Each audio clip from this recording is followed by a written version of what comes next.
Welcome to this evening's session or daytime. Don't know where you're watching this from. And today we are bringing to you the absolutely phenomenal Essetino Media. And I let them do proper introductions as into who they are and all of their expertise. I am so excited to bring this to you today because here's the thing. When you meet people who are profoundly talented at what they do, and they have so much enthusiasm for their craft, it is completely infectious. So I used to have a YouTube channel. I had a couple of hundred videos on there, and I parked the whole thing a couple of years back. And chatting to these guys over the last few months, I can feel the excitement inside of myself for me doing this inside of my own business. And I thought, what better than to bring them on, share with all of you guys their amazing expertise. Now, these guys are running channel management for six-figure players. Welcome, everybody. So good to see you. I see somebody has just scanned the QR code. There is a code there on screen where you can get a discount for an amazing strategy session with Essetino Media. But as I said, these guys are doing channel management for six-figure players, seven-figure players, and even some multi-eight-figure entrepreneurs. Some of the biggest names in this industry. So with that said, welcome guys. It is so incredible to have you here. I am so honored that you've taken the time out of your day. Thank you so much for having us. And tell everybody this is going to be a fairly relaxed session. So just jump on and tell everybody a little bit about yourselves, who specifically you work with, and what we are going to be chatting about today. Yeah, go for it. Do you want to take it or do you want me to take it? Okay. Yes, so excited to be here. Thanks for having us, Maeve. And hello to everybody who's watching. I'm Orit. This is Jewel. Hello. And we've been best friends for a long time. We started this business that's evolved in so many different ways. But essentially, Essetino Media helps coaches, consultants, thought leaders, and business owners put their best work, their education out there, profitable education content, so that you can grow your business, you can grow your revenue, get more leads through YouTube. And we focus heavily on YouTube strategy for businesses because, if you're looking up all of these YouTube resources out there, you're going to find a lot of stuff about getting lots of views and subscribers and going viral. Yeah, which is a totally different strategy, by the way. The strategy for going viral is different from positioning yourself as an authority and leveraging the search aspect of YouTube, which is great for educational content. So we really teach you how to position yourself as the go-to expert in your field, and use YouTube as this, like, I call it, like, it's like having your own marketing and sales team out there. Like, every single video is its own, it's a team member for you, because it's out there working in the search, in the algorithm, and bringing people back into your world. And it works for years. And it's evergreen. Like, a video can last for a long time. So we're all about, keep stacking those videos on your channel, because eventually it starts to just work as a machine on its own. Yeah, and we've been doing this for over 10 years. We've done lots of YouTube coaching, consulting. We have the Profitable Channel course as well, with over 80,000 students and 5-star reviews. People are really loving the SEO method that we teach, which is really, what our specialty. So yeah, excited to dive in. Fantastic. YouTube. I think one of the things that really struck me about what we're going to be talking about in today's session is the fact that we're going to be talking conversions. Okay, because as you guys say, there is, inside of my company, we build quiz funnels and assessments. So it's all about getting the lead. That machine is about getting the lead. Yeah. But what I'm so excited about is the shift of the conversation to conversion. So where we are setting up our channels in the right way, running our channels, even if we are doing it ourselves or we have a couple of VAs in our team, for example, running it in the right way so that we are optimizing for conversion. So before we get into all of that, one of the things, and this might be where I'm like, I've got like a checklist of all of the mistakes that I made back whenever I was like DIYing all of this myself. Or, kind of 6 years ago, 5 years ago, 4 years ago, 3 years ago, to dive into some of the mistakes that we'd love the viewers, or there's loads of people in my email who've asked for the replay who cannot be here live.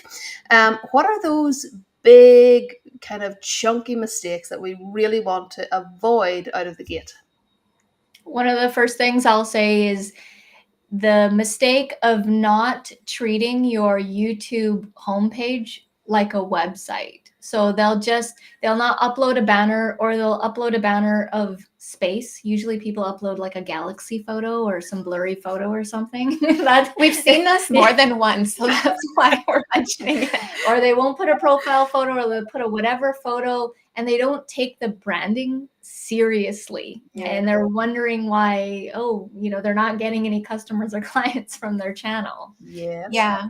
It's really important to use your channel as like a landing page. Mhm. So using that, for example, this is just one aspect, your YouTube banner is prime real estate for you to say very shortly, why should I stay here? Why should I stay on this channel? What's in it for me? And also letting people know whatever is the first step to engaging with you. And usually that's positioning a lead magnet, like a quiz or some sort of opt-in freebie, whatever you have on the banner as well.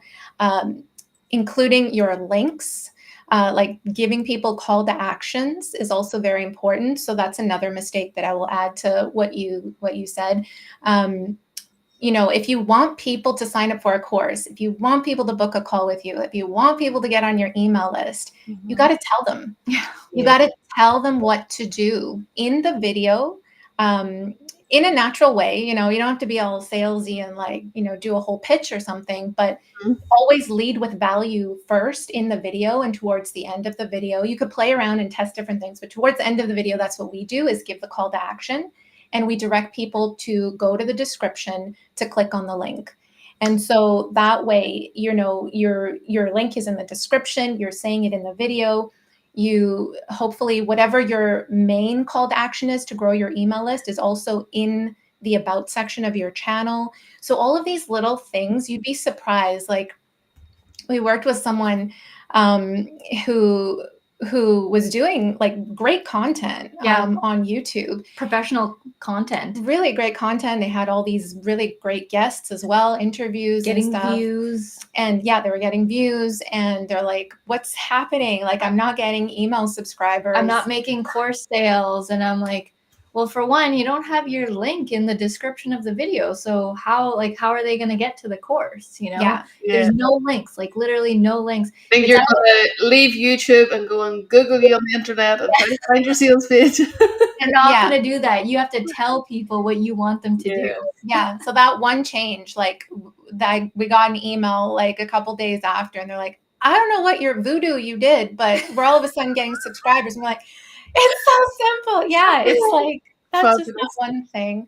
And the last thing that I'll say, like a third big mistake as well, is focusing too much on the number of views that you have on a video. And this is kind of a little controversial, because people are like, well, I mean, I thought I was supposed to get 1 million isn't that views. the point? Like, I want views on my video. Mm-hmm. Yes. And if you're doing YouTube for business specifically, it's not necessarily about the number of views.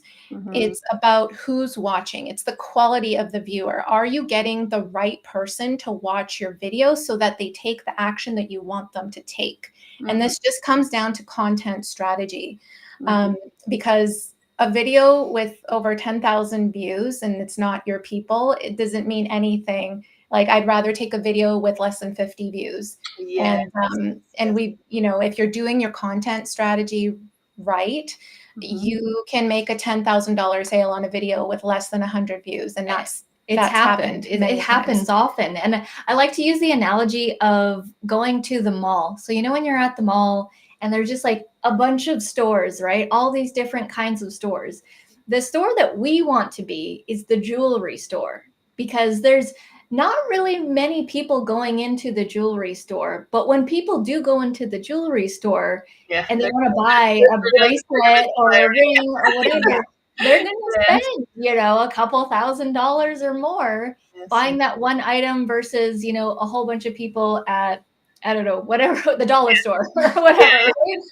Yeah, some reason yeah. So we want to be the jewelry store at the mall. And that's okay, brilliant. So to summarize then, so the big mistakes to avoid are to make sure that you're treating we want to make sure that we're treating our channel as the same as our homepage of our website. So we have the call to action, we have a way to get leads, a way to get sales. We don't have, as you say, the Galaxy banner with like everybody else's. And then the second thing is obviously to have your clickable links in the descriptions of every single video, bar none. Yeah. And then just recap, what was the third one? The third one was focusing too much on the emphasis of views. But essentially, what it is, the mistake is not paying attention to your content strategy. Yes. So thinking about vanity metrics instead of sales. Yeah. Okay, brilliant. I love that. This whole session is going to get very selfish because a lot of this is going to be like, okay, we're ready for it. I'm just about to press go on doing mine again. Timing of starting. So I think this is one of these things, and I've actually been finding this myself, okay? Because in the last, as I said, like I've been running my business for 6 years now. The last 6 months, I wouldn't say changing what I'm doing, but it is who I am serving with what I do. What I've always done is shifting, okay? And I find myself getting into this narrative of once I've done this, then that. And when I nail down X, then I will. Okay. So I want to kind of chat all about timing. I want to chat about when is the best time to do anything is yesterday, the next best time is today. But for those who are kind of a little bit like me, is like whenever you commit to doing this, it's a big decision because you don't want to be the person who starts it and does 4 episodes and then turns into a tumbleweed, okay? And drops off. What are the considerations for getting that timing right? If you are on your entrepreneurial journey, depending on kind of what chapter you are in, the complete newbies versus the people who are already at 6 figures, how would you chat people through the timing of when it is right? Yeah, so I think so there's a couple ways I can answer this. So first I would look at your goal. Like what is your goal? If your goal is to sell more of your offers, then, and that's how you want to grow the business, that's your focus, then do you already have that set up? Do you already have your offer dialed down? Do you have somewhere that they can land and check that out? Because that is foundational work that needs to happen first, because we want to send traffic. YouTube is a traffic mechanism, right? So we want to use that intentionally to wherever you're going to direct them to. So there's that piece. There's also the piece of, I know a lot of people have this kind of all or nothing thinking where they're like, if I can't do YouTube right, I'm not going to do it. And that's the wrong way to think about it, because it will never be right. Like it will never, you can never do YouTube perfectly, because it's, first of all, there's no such thing as perfect. It's totally subjective. Your first videos will be crappy. But that's this is a blocker for me then, because it's like, wait until I've got this sorted, and wait till I lose weight, and wait till I so and by then you're like, oh, I wish I would have started earlier, because it's a long-term game on YouTube. Like it takes time, right? I'm sure like it takes time to build your audience on there, and for the algorithm to understand what your content is about so that they could show it to more people and push it out and that sort of thing.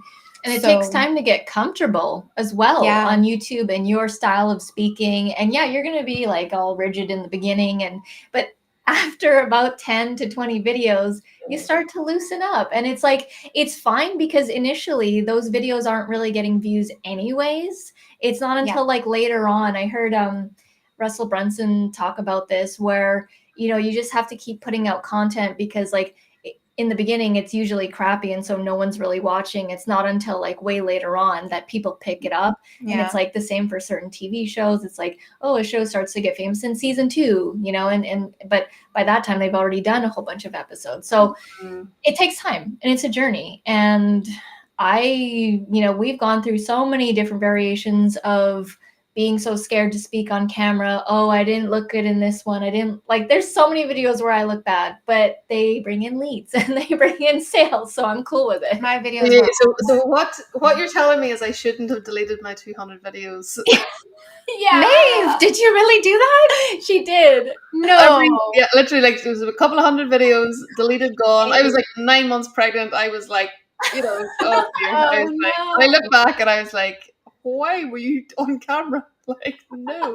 Okay. So I literally sat and deleted every single one of them, and now I'm like, dang, shouldn't have done that. But anyway, it's done. It's done now. Okay, so timing is almost just a get over yourself, do it. It's gonna suck. Understand that it's gonna suck. Yeah. And you can look back and laugh at yourself someday. Yeah. I think that's the main piece to it. You know, we started like doing tutorials and stuff on YouTube even before, like, I don't even think we had our website link in any of the videos. No, we didn't have a website up even. Like, we were just like, oh, this is fun. Let's do this. And you know, but you know, if you are already in a place where in your business you have clear goals, you're like, I want to send traffic to this, then of course, like, you know, you have to see the opportunity of YouTube to get over all that, oh, what do I look like? Because it is so common for people and our clients. They're like, oh, I look older, I'm not this, or I got a wrinkle over here, and I don't really want to change my shirt all the time, but do I have to? And it's like, no, you don't have to do anything. You don't have to do 50 outfit changes. There was a point in our YouTube channel days where I did not, like, getting ready was a whole thing for me to get on video initially. So I just wore the same jean jacket. The shirts were obviously different, but I would film batches of videos in the same jean jacket. And I didn't get one comment about anybody saying you're wearing the same jean jacket. Like nobody said anything. I think a family member said something one time, but I was like, of course it'll be a family member. And eventually that jean jacket turned on, like it turned into kind of like, oh, I put this on, I'm filming videos. It kind of turned into that like psychological type thing where like I put it on, I'm like, okay, I'm ready to film videos. It was kind of like a little superhero jacket for filming. Brilliant. I love it. Right. So let's shift the conversation then to, so you guys are getting like really incredible results, and I'm hearing your clients telling me about the results that they're getting.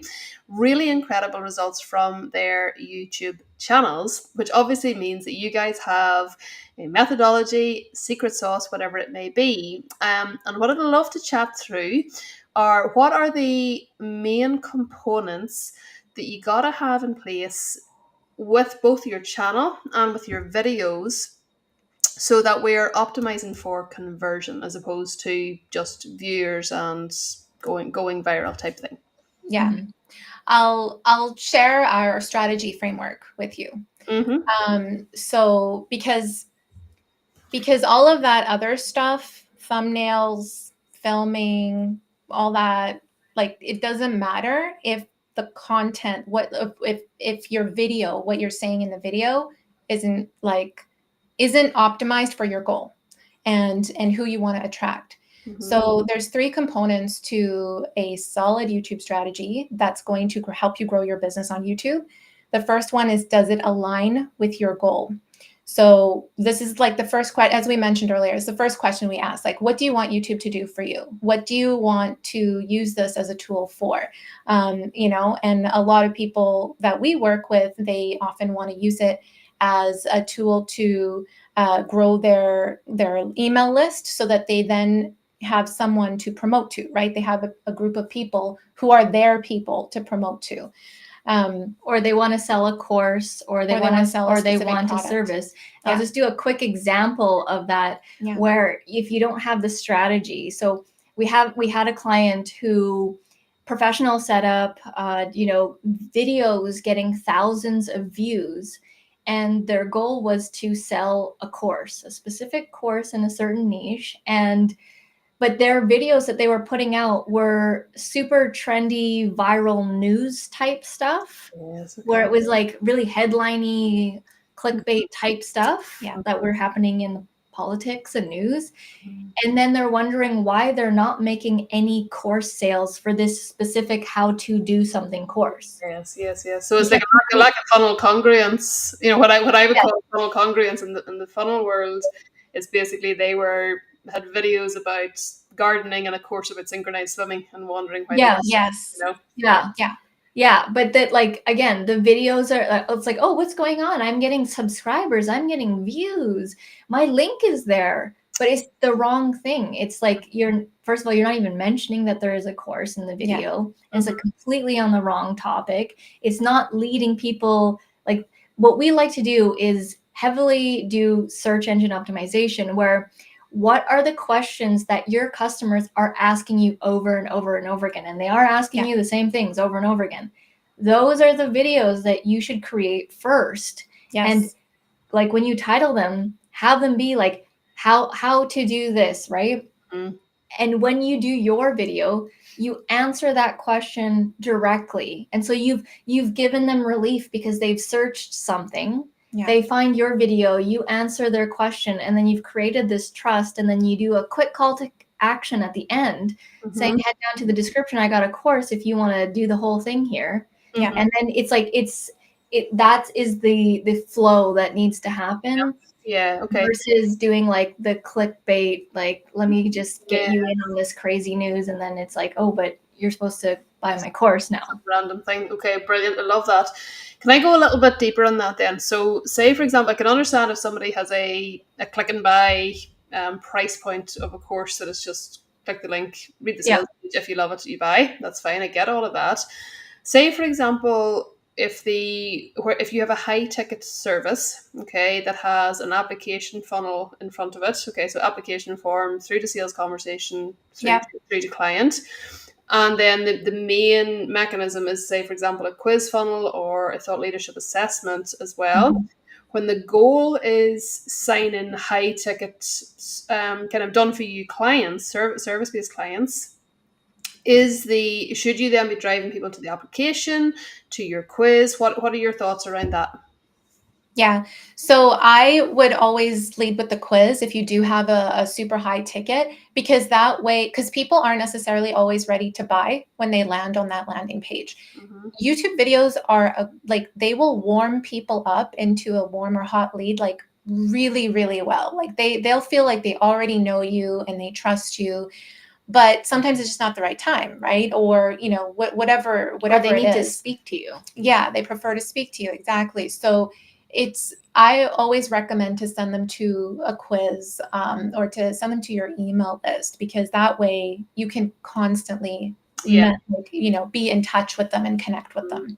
Yeah. If it's over $1,000, I would say go down that route. If it's less than $1,000, then you can go like, I'm not like, it's not impossible. Like, we've had a client, like I said, who's made a $10,000 sale from a video with less than 100 views. Like, it's not impossible.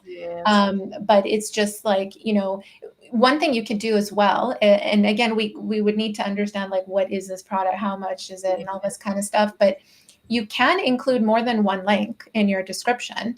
It's just that we want you to lead with a main call to action. And that main call to action that I would lead with is your email list. So it is like what I'm hearing you say is the video is there almost to warm them up, the know, like, and trust. Oh my goodness, this person really knows what they're talking about. And then onto your quiz funnel or whatever your lead magnet may be, to then become qualified, nurtured long term, then into the sale. So I love that. So one of these components then is know your goal. Let's talk through the What else? Yeah. So does that piece of content, the topic that you're talking about, align with the goal? That's a great example of like the trending stuff did not align with, him wanting to sell that course. The second piece to it is, does it attract the person that you want to attract? So the person for his quiz was completely different than the person that he was attracting with the trending content. Right? So it comes back to, it's not about views. Like, you can have a ton of views, but are they the right people? So you really have to think about those topics that your person would be searching for. And the frequently asked questions is a great place to start. Another great thing, if you already have a channel, you can look in your comments. What are people asking? You can use those questions as video ideas. You can, just think about the clients that you have already worked with. What questions do they ask you? Like, there's so many places you could source these questions from. Or even, some of our clients, let's say they only work with women over 50. And it's like, okay, well, are you using the colors that it's going to attract someone? Are you using the branding? Are you using the language? Is the title saying women over 50? Because, there was a client of ours where they were attracting women over 50, but most of the demographic watching their videos was male. And I was like, okay, we need to switch this over because, your clientele is women over 50, right? Yeah. So we got to like change it up here because we're not getting the right person to watch the video. So we started doing like her topic, like, and then saying like for women. Yeah. So that, so that's another great example. And the third piece is, we've already talked about it, call to action. So is what you're saying in the topic of the video, does it align with the action that you want them to take? So when you're thinking of video topic ideas, you really want to look at that topic and ask yourself those questions. Does it align with the goal? Does it attract the person I want to attract? Does it align with the action that I want them to take? And if so, that's a great content piece, like, for you to start with. And that way you're covering all of these things and increasing your chances of them clicking on the link, going to your site, and doing what you want them to do. Fabulous. Yeah. Love it. Love it, love it, love it. Then let's shift a little bit to video types, okay? Because I've seen and I've kind of heard a few whispers about this over, I'd say, the last 6 to 12 months. But do you know the way on YouTube you're, and I'm not an avid YouTube video watcher, but you see some videos are, everything is polished and perfection, and there are, the subtitles and the swish, I don't know all the technical terms. The swishes is very technical. Transitions might be the appropriate term. Not the swishes, but like the transitions, everything is like, like very what I would call fancy and almost almost contrived. And then you see other ones that it's just, somebody that barely even has like a ring light and a mic, okay? Yep. What are the video types? And we'll get into lengths and all of that sort of stuff in a moment, but just what are the video types that you see like buying at this moment in time? So March 2025, the types that are performing the best. So YouTube goes through these changes, right? And when it first started, it was like super vlog style, run and gun, pull out your camera, and then it went super professional. But then everybody's being too professional, and it's actually coming back to people want authenticity and not so polished. So it's actually coming back around, and it tends to go like up and down. But I will say this, because a lot of entrepreneurs and businesses, they think, gotta be professional, gotta have the 4K camera, gotta, book the videographer, get all the lights, blah, blah, blah. Here's the thing is, like you said, there are videos and people who have YouTube channels who just have a simple webcam and this microphone's from 2015 and people still ask us, what mic is that? And it's like, we got it for $20 on Amazon. So, and this is what we film 95% of our videos with. Yeah. Okay. So the videos that have that set up, and then the videos that have the super professional look, they both can be successful and they both can win on YouTube. So having a professional setup is not the determining factor whether you are going to be successful on YouTube. It's not, it's the content. It's like what are you saying in the video? Are you actually being authentic? Are you helping people? Are you providing value? So yeah, a lot of people think they need this crazy setup, but the thing is that is a barrier. That is a huge, huge barrier, because they're like, I'm going to buy this new camera and I'm going to buy this crazy $1,000 mic that I've never set up before, and I'm going to film, 5 videos a week. And I'm like, I guarantee you're going to fail. Like, I see failure all written all over that. Yes. So that's why we say start off with what you've got. Like, what is the lowest barrier to entry? If it's your cell phone, it's your cell phone. If it's this Logitech webcam, it's the webcam. But like, what is the easiest to get started with now? Okay, brilliant. And then on that, just one final kind of thread to pull on.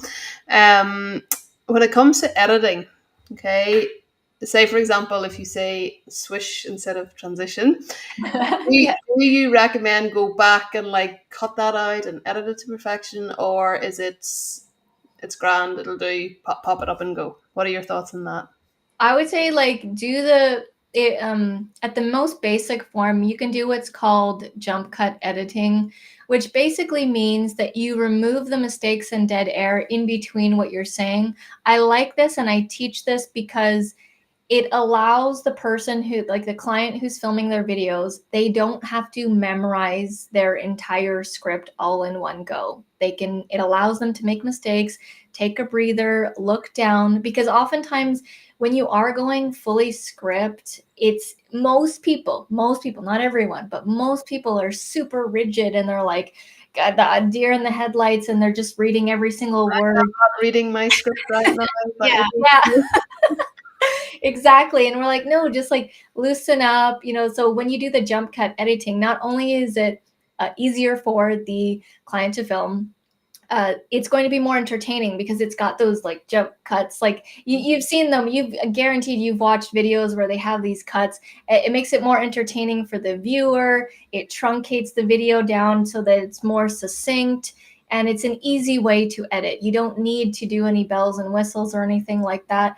I would say build upon your skills. So start off, like if it's too much for you, don't even edit it at all. Like just put it up, right? And then do a little bit of the jump cut. And then once you get down to that, then add a little bit of text, and then maybe add a B-roll here and there. It's like build upon your skills, because a lot of people try to just like do it all at once. And that's the thing, like they tried to, like, because they can't do all of it at once, they don't do it at all. And then you're missing out on a huge opportunity to be seen and to, and to grow your business.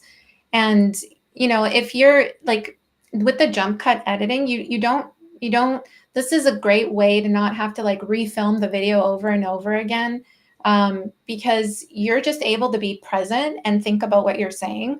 And speak to the camera. And if you make a mistake, say the wrong word, it's totally fine. You just pause, you gather your thoughts again, and then start back up from the beginning of that sentence. And then beginning of the sentence, not the beginning of the video. Because beginning of the sentence. Have some people that are like, I made one mistake. Let me refilm and delete that. And it's like, no, keep going. I think that's a beautiful solution, because like I am, since I had children, I have become the most amazing one-hit wonder. I have like one take. I'm not even re-listening to that thing. It is perfect. It's like I've got awesome. 4.5 minutes of silence. Do it. Go. Whatever helps you get it out. Yeah. Although what you've just brought up there, I know I said that was the final thread, but this could go on for hours. But it won't, because I'm pretty sure this account I have is capped at so many minutes. So if we all vanish, guys, that's what happened. Question on scripting. So it would never have entered my head to script a video. So what are they? Because my understanding, I would just jump on and talk. Okay, so what are the pros, the cons? What's the reason for scripting versus not scripting? Chat me through all of that. I literally am about to release a video on Monday about to script or not to script. That is the question. Yeah, that's basically, and it's everybody. Don't answer the question. Just go watch your YouTube video on Monday. Watch your video. Perfect. It's a 2-minute 30-second video, but it gets straight to the point. I like getting straight to the point, not wasting people's time. Yes. But basically, the gist of it is you have to go with whatever's going to make you look more authentic and natural. And so for me, I do not script anything. Once I start scripting, I get so in my head. I'm like sweating. I'm trying to memorize. It just literally does not work for me. But we do have clients that love scripts and they need to do a script, and they make it seem like they're not scripting. So when they read, it seems like they're just talking. And so my suggestion is try both out and see what works for you, because it's not a one size fits all type of thing. And it's not people who script are more successful and people who don't script are not successful. It's like both work. Wherever people can feel your authentic energy, that's the one to do, because that's the, and people don't think like that. They don't prioritize that, but that's everything, because there's so many other videos out there on your topic, right? And that's fine. Like, you can be in a super competitive space and still get great quality clients from YouTube. But because we're all different and we all have different personalities, we explain things differently. That's why it's so important to just be yourself and let your personality shine. I was just going to say, we had a client who was scripting and we pulled her off scripts. We're like, don't do it. Because we're like, you're way too robotic. This is not you. Yeah. Like, we're not getting the authenticity. Yeah. And then we took away the scripts, and then all of a sudden the videos are doing better. Yeah. Wow. Okay. I love that. Right. So fabulous. That's all kind of what I'm calling the more technical stuff. Let's talk now about actual video content. So something you said earlier was it's about what you're saying. Is the what is actually coming out of your mouth of value? Is it good, etc.? Are there any trends or do's or don'ts, or what's working better and what's not working so well anymore as it relates to video content? So thought leadership content versus how-to content. What trends are you seeing, or what should we all be focusing on, as we build and grow our YouTube channels? For me, I love how-to tutorial content. It's what our channel was built on, and the majority of our YouTube videos are how-to tutorials. I love that because there's a step process. Whatever you're teaching, it's like 1, 2, 3, 4, 5. And so it's hard to screw that up when you are teaching something that you already know and you're going in sequential order and teaching someone something. So that's why I love to recommend to people to do how-to tutorials. That both are still out there in the world, in the YouTube world, both how you position it, and both thought leadership. We are actually leaning more into thought leadership because 90 to 95% of our videos are how-to tutorials. They're so easy for me. Like, they're easier to edit, they're easier to film, because you don't need the bells and whistles, the transitions or anything when you're doing a how-to. Like, if you're sharing something on the screen, like you just show them whatever it is you're showing them what to do. So I think both are still working in the market right now. And I would lean into, I usually tell our clients to lean into the how-to more, because that typically is an easier video for them to do. And just to be clear, like, it doesn't always have to start with how-to. What we mean by how-to is it's the question that people are typing into the search, right? And it might just be like, for example, YouTube strategy for business, rather than how to use YouTube for business, right? You could play around with those different terms, but what it comes down to is, how are you positioning or packaging the video so that it speaks to who you want it to speak to and that they click on it. And when I say packaging, it's really about, like, what is the title and the thumbnail, because those two things work together to get someone to click on the video. So, a lot of times we will work with clients who people aren't really searching for their solution that they offer. But that's why you have to think, what are people searching in the space that they are in where this solution can be valuable to them, even if they're not typing, that exact thing. Yeah. Yeah, exactly. It's something. I was in a mastermind in Boston last week, and one of the lads there said something to me that has really stuck with me since. And I think you've just answered it, but it's how to content attracts how to people. And again, it was all tied in with the shift of working with a newbie audience into really Yeah. high level thought leaders, and how what they resonate with are two completely different things. But I think you've just answered that, is that it doesn't have to be how do I ABC, how Yes. to XYZ. Yes. You can weave it in your titles of it, that it speaks equally to those kind of much higher level entrepreneurs than it would to somebody who's actually looking for the ABC of how to do it. Absolutely. Yeah. Absolutely. You can the beauty of YouTube is each video is its own entity. And so you can test it out. You can test out doing that style of how to ABC, or, mixing in the thought leadership as well, or even doing a different type of video. I always ask our clients, oh, what are the products that you recommend to your clients? Like, let's say it's a service or something.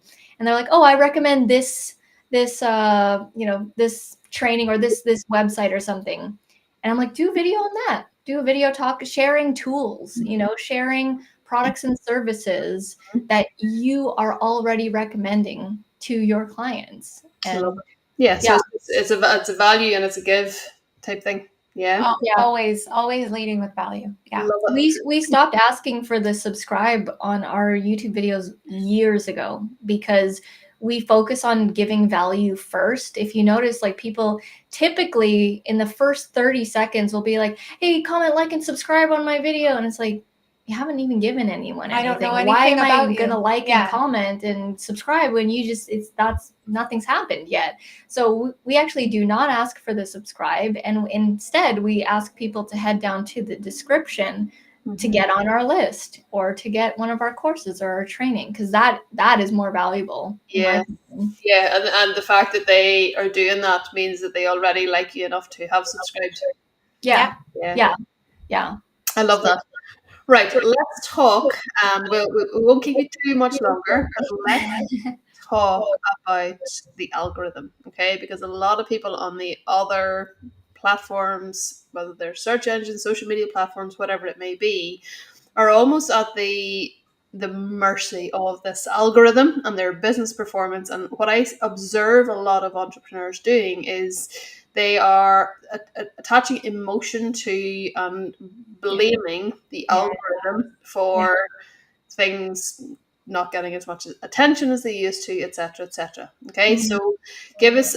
I know absolutely zip about the algorithm on YouTube specifically.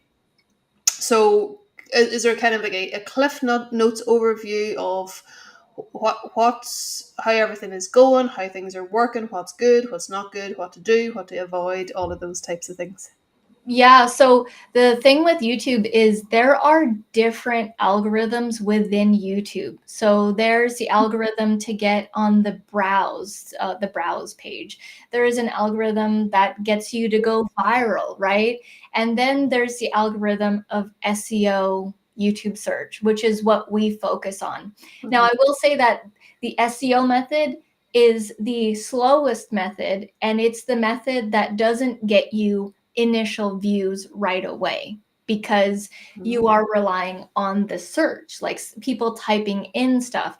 It's not going to be the videos that pop up on the homepage and then you go off browse and suggested, right? So that's why people are like, oh, I don't really like SEO because it's like slow, and that kind of thing. But again, it's slow. It's like slow and steady wins the race, because a video initially for us, we'll release a video on our channel that has 62,000 subscribers, right? And it'll initially get less than 100 views. I don't get emotional over that because I know by the end of the year, that video will get 5,000 views and it will likely make a bunch of affiliate sales, people on our list, course sales, clients, ad revenue. Yeah, ad revenue. I don't get emotional. I don't attach my emotion to it, because a lot of people, they're like, they delete their video if it doesn't get a certain amount of views, and it's like, that's the wrong way to play YouTube, and you will not last in the game of YouTube if you are just constantly thinking like that. It's like putting in reps at the gym. The muscle doesn't start right away. It's like, how many reps do you need to do to get that muscle? Like, a lot, right? You need to do a lot of reps to get the definition. Yeah, I know that. I'm doing a lot of strength training at the minute, and I'm like, at what point am I going to be told? When am I all of a sudden going to be ripped, right? Yeah, it's after years of putting in the work, and it's like that with the YouTube videos, of putting in and day out. You just want to be consistent with your output and emotionally detached. Get yourself out of that. Don't attach your happiness to if the video got 1,000 views or blah blah blah and things like that. The video shelf life has years on it. Mhm. We have videos that are 5 years old that are exploding right now. Oh, yeah. Compare that to an Instagram story that's like gone tomorrow. That's like years. Yeah, that's why I don't really like stories, because it's like that, it's gone. I think people, I just want to add to that. I think people, they'll put all of this time and effort into creating a video. They release it. They don't get many views, and they get discouraged, and they're like, the algorithm doesn't like me. But it's important to understand that there are so many different algorithms, and the way that you release that video, like what you're saying in the video, the title, the thumbnail, depending on what that is, certain one algorithm might pick it up and another won't. So like if you're doing SEO on your video, you're optimizing your title, your descriptions, all of this stuff, you are optimizing it for the search algorithm.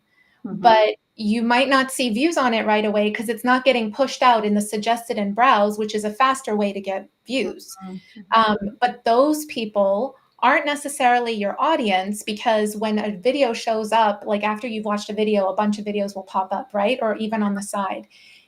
That's more catering to someone who's like, oh, what's this? What's this? What's this? Yeah, more like interruption marketing. Like they're not actually typing in the question, which is what we want, because they are specifically telling you, I want a solution to this. And that's why we go after that as well. It's like, those are the people we want that are asking for us to answer their challenges. And if you play the game of trying to go viral and trying to go on that train, you will emotionally combust, because trying to get on the next trend, it is exhausting. We have seen so many people just hate YouTube because they are just so tired of just trying to get to the next trend and just pushing, or versus doing the SEO method, which is it's much more mentally sustainable. Like social media is already stressful. We need this to be mentally sustainable, that you're going to last in the game. Everything I'm hearing tonight, I think, is like slow and steady wins the race. Yeah, that's basically. I mean, you eventually your channel gets to a point where it just runs on its own, and it's just getting views. So I'll give you an example.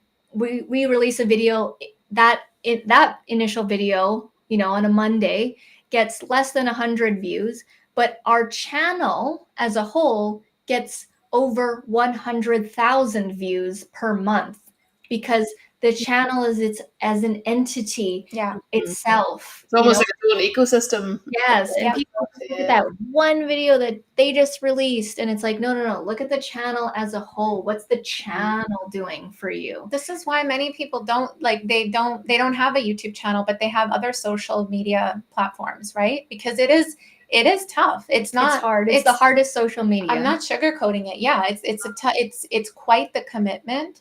But if you can stick it out, it is your YouTube channel is going to be an asset to your business. Yes, yeah, exactly. And as you said earlier, it's like a sales machine, and it's like a salesperson working inside your business all the time for you. Many salespeople out there.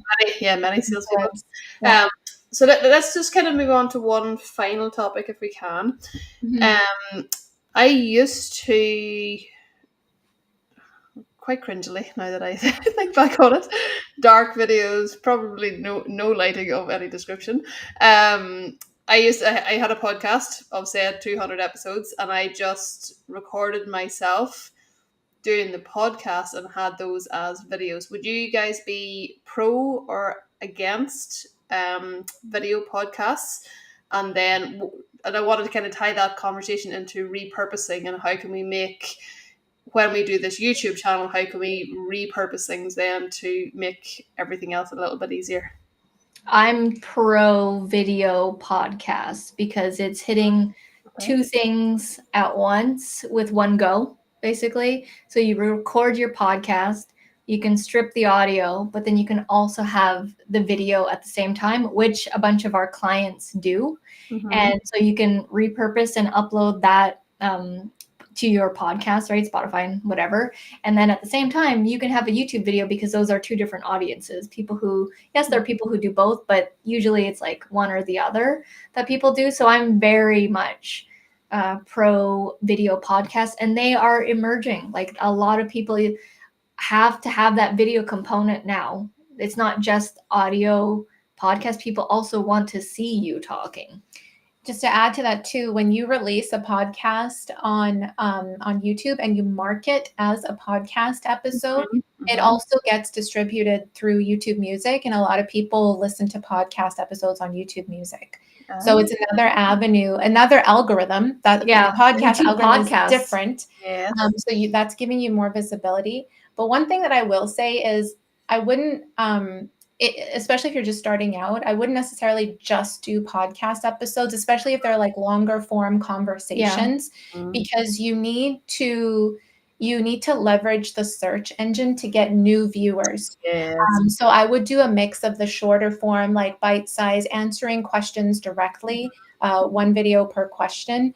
And then, once they get that value from you, they can take a look at your other stuff, and they'll be more likely to engage with your longer form conversations, which are more, it's not necessarily that they're looking for that, but once they've clicked on it, they're going to get a lot of value out of that podcast. One mistake that we see people do with their video podcasts in particular is they'll title the video the episode. So they'll be like, episode 50 with Maeve Ferguson. Yes. And that's it. And I'm like, episode 194 of the meeting. Yes. How are people going to land on this? Like how, like where, unless you have your list that you're sending it to, like organic's not going to be happening for that. Yeah. So that's what we see it all the time. That would explain a couple of things.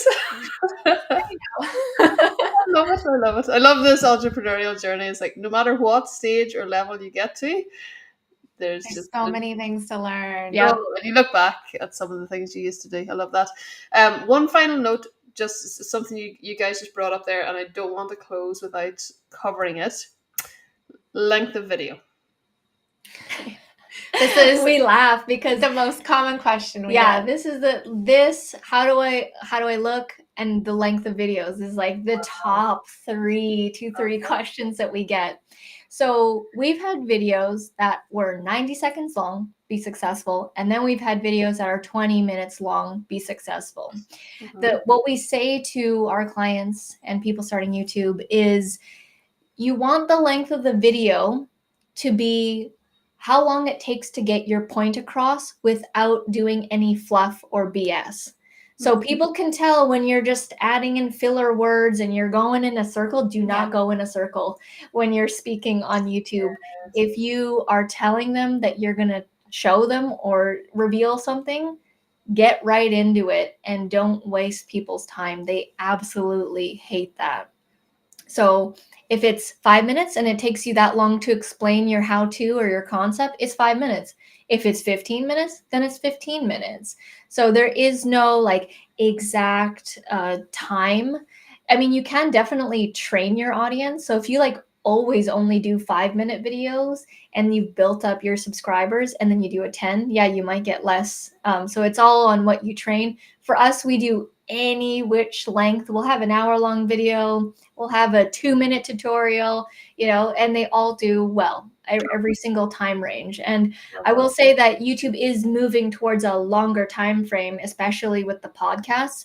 A lot of people are doing like 2-3 hour podcasts. And me personally, when I watch podcasts and I see someone doing a 2-3 hour, I get super excited because I love listening to that kind of stuff. The most important metric on YouTube is watch time. So that's why more people are doing longer videos, because if you are being really engaging in those 3 hours, that is a golden piece of content for your channel. Yeah. I love it. I love it. Right, this has been incredible. Are there any kind of final thoughts? I'm going to share with, or get you guys to share with everybody in just a moment, how they can get their hands on a really special offer that you guys have put together for us, which is incredibly generous, about YouTube strategy. But before we jump into that, are there any other aspects that we haven't talked about that you were planning to talk about this evening?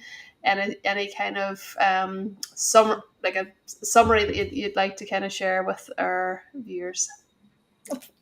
Go. I was just gonna say, it's usually a mental barrier for people. That is the biggest hurdle that most people need to get over. Is, can I do this? Will this work? And I can tell you 1000%, if you have a product or service and you are providing value, it will work for you. It will work for you. We've seen it. We've seen people who had no experience whatsoever, never filmed a video, and they're getting clients, making sales, getting Google ad revenue from their videos. At the end of the day, like, Maeve you mentioned, you do just need to get over yourself, because we often hear this. People always say, oh, YouTube, I've been thinking about getting on YouTube for years. And I'm like, okay, if you've been thinking about it for years, I think you should do something about it. Yes. That's your gut saying like, hey, there's an opportunity here. Like, if you got something to sell, and you got to be on YouTube. So my whole thing is usually just, you need to get over yourself. I think it's really important to change your perspective on what YouTube is for you. Because it's not just another social platform. Like, it's really your own stage, your own TV show. It's your own space for you to share your gifts, your knowledge with the world.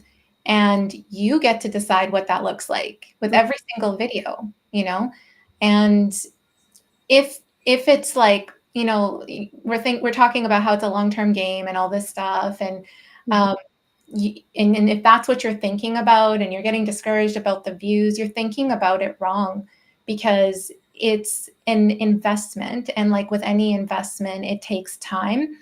And you just continuously creating this portfolio for yourself with every single video is huge, because if you think about later down that, like, maybe you want to do speaking gigs, or maybe you have clients, or you have certain systems in place where you can then use those videos to answer questions and take that away from your plate. Like, there's so many different purposes.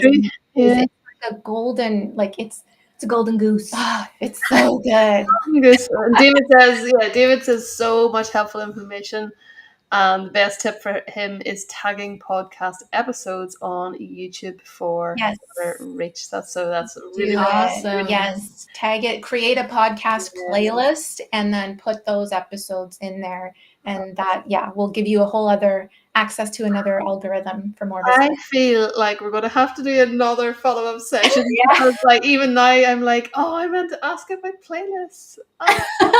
You asked really great questions too, Maeve. I love it. We're out of time. So before, just in case this thing does kick me out of 60 minutes, I have no idea if I've got a 60-minute limit. I'm guessing I might, because I've got some $20 a month plan. So probably going to kick me out in 1 minute and 10 seconds. The YouTube strategy QR code that you can see on screen. Tell everybody about it and how they can get their hands on that and what it's all about. Yes. So if you want a place to start, we can have a YouTube strategy session together. We can run through the different pieces of our framework and really think about what's going to work best for you so that you know what kinds of videos to create that is going to get you the clients and help you grow your email list. And if you already have a YouTube channel, then we will use that and audit that as well, and just use existing data to just help inform what you're going to do next. We do a deep dive on the front end and the back end of the channel. Yeah, and we're offering $100 off for Maeve's audience, whoever's watching, our viewers here. So definitely take advantage of that. And yes, take advantage of that. And I know I had so many. I screenshotted it to you guys yesterday from my email list. I was like, if you can't make it live, reply with the word YouTube. And my inbox got abs. I'm an inbox zero kind of girl. I'm like, completely YouTube. Wouldn't have expected it otherwise. Lots of people will be getting the replay as soon as this processes and does all of its things. And I'll make sure that we include the link for you guys there as well. So thank you so much, Arette and Jill, for taking the time out of your precious day, because I know everybody's most precious resource is time. So really, really appreciate it. And I hope and trust everybody has found incredible value in this session. I know that I have, and I know that I am just feeling so inspired, so energized, and I'm going to get over myself and just go and do it. Perfect. Love it. Thanks so much.